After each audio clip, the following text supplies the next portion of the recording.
Welcome back, everybody, to the Big Red Shed. And here on our restoration of our Dodge D100 1960, we do a little bit around the starter. Not knowing anything about starters, I got a good manual, as you saw in the first picture, and pretty detailed diagram here of what's all involved in the starter. And the next thing I did is to figure out where it's sitting in the truck.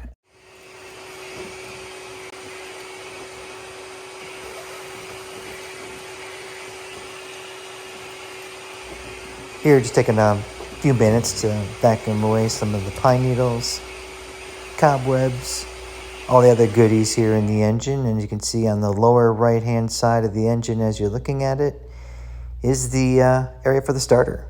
And quick observation here as I zoom out just a little bit is should be held in by 3 bolts, but you can see over time looks like one of the bolts probably got broken off over a period of time.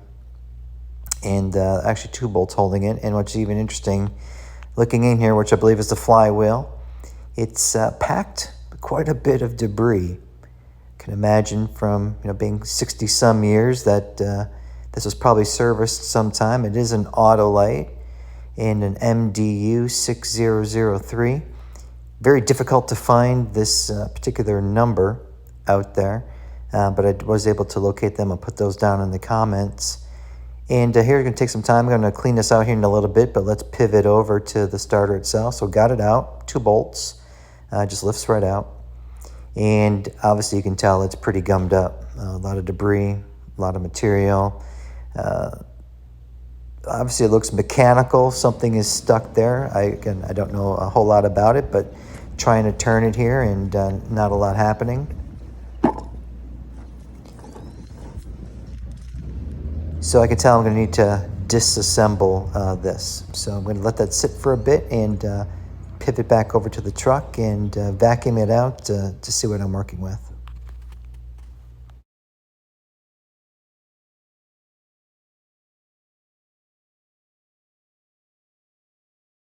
So I got a good old vacuum. Took a little bit of time, but I vacuumed down about 3 or 4 ice cream pails of different type of debris. I'm assuming it's because the starter must have been off of here for some period of time and something got in there. So the next thing I want to do is figure out what tools do I need, and looking at the diagram and thinking about the 1960s, farmers out in the fields, maybe trucks being used to make deliveries, just had to be really common tools.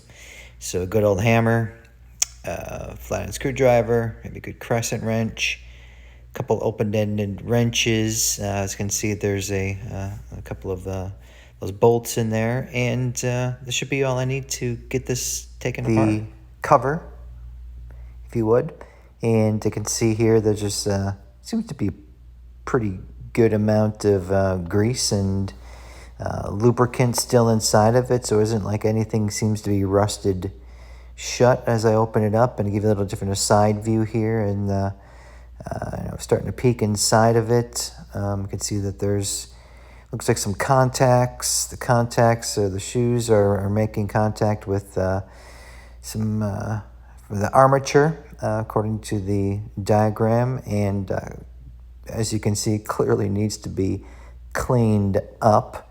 It's pretty filthy inside. And also here it looks like an MDL 2088. And another good sort of cross-section of what's going on there inside as I pulled the armature out. And yeah, just overall, things seems to be intact. Maybe a little trouble there with those connections, but we'll take a look at that in a little bit later. And just start to clean it up. Get just a light bit of sandpaper on there, some brake cleaner. Get the dirt out of there, check for the interaction of those shoes that are in there, and just do some general observations, see what I can pull out, see what's still good, what isn't.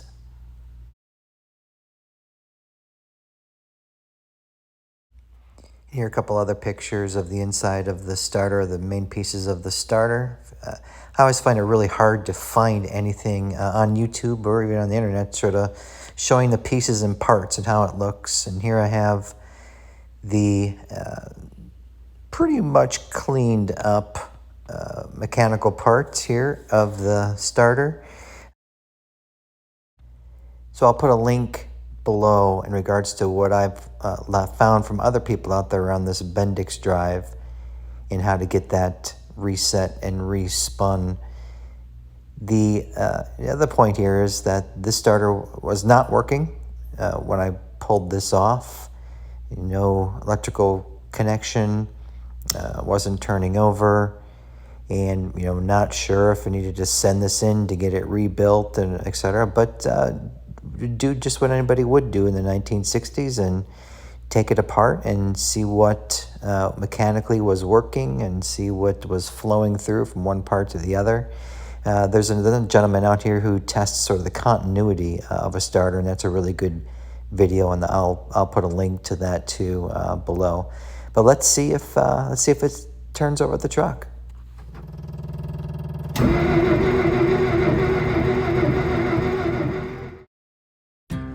And I must say, quite excited. Seem to be having it turning over pretty well. Just reading the manual and some good old elbow grease to see what needs to be cleaned up inside of it. I got some Marvel Mystery Oil dumped down the cylinders for those that gave me some advice to make sure that part is done. Also, now to follow on the electrical system to the ignition, the key, resistor, coil, spark plugs, all that I can see here on these electrical diagrams, and look forward to posting the videos. Please subscribe, hit the like button, share the information if you know anybody else is restoring a D100, and I'll try to compile a list of all the helpful websites I've found and different people out there who's helping me and helping us on our journey. Take care.